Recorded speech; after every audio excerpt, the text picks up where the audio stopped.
It's 1823. The map of the Americas is being redrawn. Spain has spent centuries amassing a new world empire stretching from Patagonia to California. Now their grip was slipping fast. One by one, Spain's colonies are declaring independence. And back in Europe, the old empires are not taking it well. They're asking themselves, what's to stop us from taking it all back? The United States had come into being mere decades ago in the Revolution. Then we fought Britain again in the War of 1812. America was concerned of the involvement of foreign empires in the New World. Now, America sensed an opportunity to establish a new order. Britain, focused on protecting its trade with the emerging nation, proposed a joint declaration with the United States to deter intervention. But Secretary of State John Quincy Adams, suspicious of British motives, convinced President James Monroe to act independently. Monroe then declared a decree to Congress, among the boldest diplomatic statements in American history.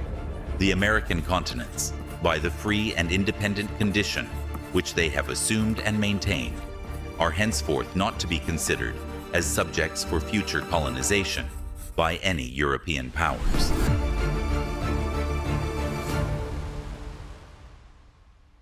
The United States, still a young frontier nation, positioned itself as the preeminent power in the New World and set the stage for centuries of American foreign policy in our hemisphere. This decree transformed America's role and standing in the global order, though initially relying on the deterrence of the British Navy to enforce it. For decades, the doctrine served as a defensive shield while America expanded westward. It was invoked when the French installed an emperor in Mexico, forcing their eventual withdrawal. It shaped debates over attempted annexations like the Dominican Republic. But these were defensive applications, keeping European powers out, not asserting American control over the hemisphere's affairs. That changed in 1895, when Secretary of State Richard Olney invoked the doctrine, declaring that the United States was practically sovereign over the Western Hemisphere and demanded Britain submit to American arbitration. He had redefined the doctrine. It was no longer just a warning, it was now a claim to regional primacy. 3 years later, war with Spain erupted, and when the smoke cleared, it transformed the hemisphere.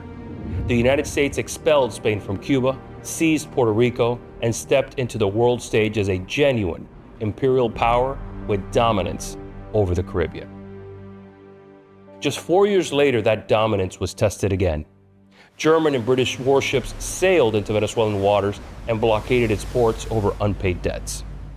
Roosevelt intervened and declared if a Latin American nation fell into chaos or instability, the U.S. would step in and manage it. The doctrine had started as a shield. Roosevelt had just turned it into a mandate. A critical opportunity for American leadership in the Western Hemisphere came in 1903, when Panama sought independence from Colombia. Both Europe and the U.S. had long wanted a canal in Central America, allowing ships to cross from the Atlantic to the Pacific.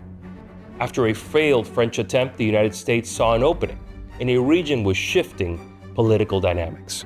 The U.S. backed Panamanian independence and secured a deal to construct, operate, and defend the Panama Canal. The waterway would go on to become the hemisphere's most critical artery for trade, a strategic asset for both world wars, and a testament to America's enduring leadership in the region. When Soviet missiles were discovered in Cuba in 1962, Kennedy didn't need to invent a new framework. He simply invoked the doctrine. The weapons had to go. 13 days of the most dangerous standoff in human history ended with the Soviets backing down and removing the missiles from Cuba. Reagan applied the same logic to justify opposition to Soviet-backed Sandinista regime in Nicaragua and other Marxist groups, arguing that ideological threats required the same response as military ones.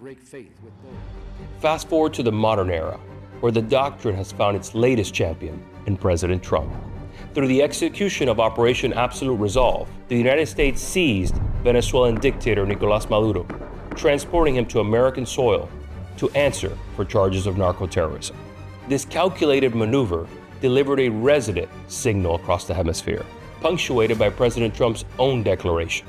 Under our new national security strategy, American dominance in the Western Hemisphere, will never be questioned again. Over 2 centuries, Monroe's declaration had shaped U.S. foreign policy across administrations and throughout fundamentally different geopolitical eras. What began as a warning to European powers evolved into a framework for regional dominance, one that remains the cornerstone of American strategy in the hemisphere today.